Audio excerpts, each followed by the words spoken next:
Now we are fighting a battle for an alternate vision of India.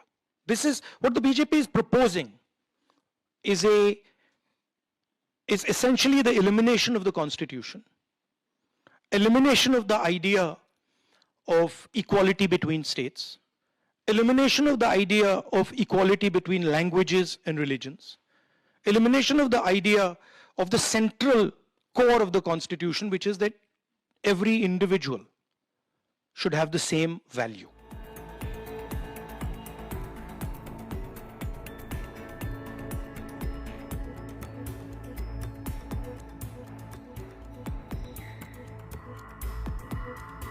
नहीं, statement में गलत क्या? उन्होंने दो अलग अलग चीजें कही। एक संभवतः कहा कि चाइना के बदले हम हब बन सकते थे। क्या ये एक हकीकत नहीं है?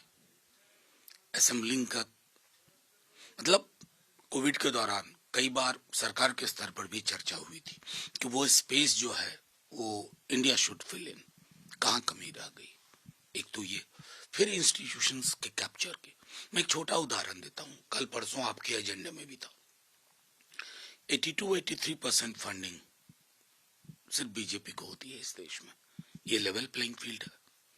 ईडी, आईटी, सीबीआई की फेहरिस्त देख लीजिए, कितने बीजेपी वाले हैं उसमें। बल्कि जो इधर के भी थे, एक बार उधर चले गए तो सब चीज काफूर हो गई। तो ये सजेस्ट क्या करता है? महत्वपूर्ण है कि इन चीजों पर एक देश के रूप में हमें रिफ्लेक्ट करना चाहिए। हम क्या करेंगे ना, प्राइम टाइम डिबेट करेंगे, कहेंगे अरे बर्लिन में जाकर के देश विरोधी। ये देश विरोधी बातें नहीं है।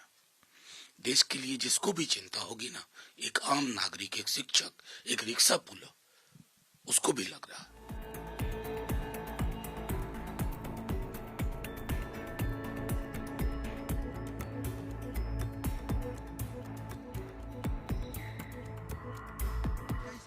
देश के नेता विपक्ष की बुद्धि देश विरोधी नेताओं की तरह हो गई है, अलगाववादी नेताओं की तरह हो गई है।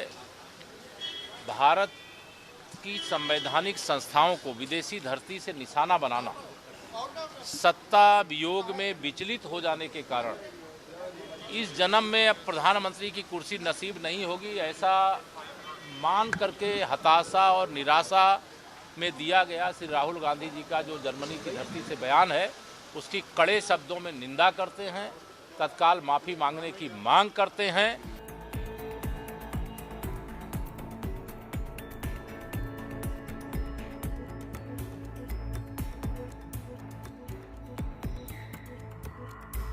Rahul Gandhi is a leader of propaganda. If you see his speeches, whether it's in Berlin, he criticizes India's institutions and elections.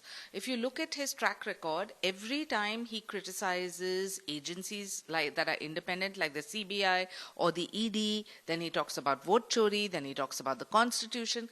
Come on, Rahul Gandhi, get a new script. Understand that you are the leader of the opposition, and if you are so, why is it that you constantly only chose to criticize India and India's institutions overseas? Do you not understand that this is the most vibrant democracy and that democracy may not be favoring you, but if it is not favoring you, is not the reason for you to constantly demean us and our dignity, whether it is the Election Commission, whether it is the Constitution, all are robust and will continue to be with or without the Congress Party.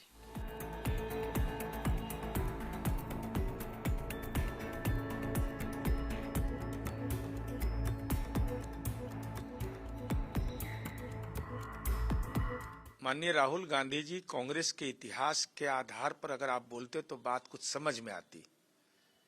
इस देश के अंदर संवैधानिक संस्थाएं नहीं, गैर कांग्रेसी सरकार को एक बार में आजादी के बाद बर्खास्त करने का कलंक आपके माथे पर है। सीबीआई तोता है, यह माननीय न्यायालय की टिप्पणी आपके कार्यकाल के बारे में है।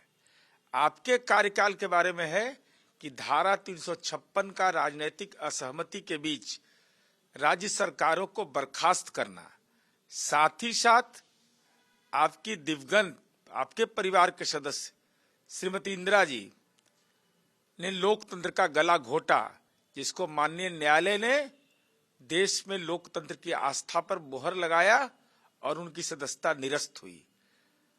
संवैधानिक संस्थाएं नहीं, सच है कि राजनैतिक पीड़ा आपके मन में है, और साथ ही साथ विश्व का सबसे बड़ा लोकतंत्र भारत को कहा जाता है। तो बर्लिन में जाकर के आप देश की प्रतिष्ठा पर आघात पहुंचा रहे हैं। ये कौन सी परंपरा की शुरुआत हुई है?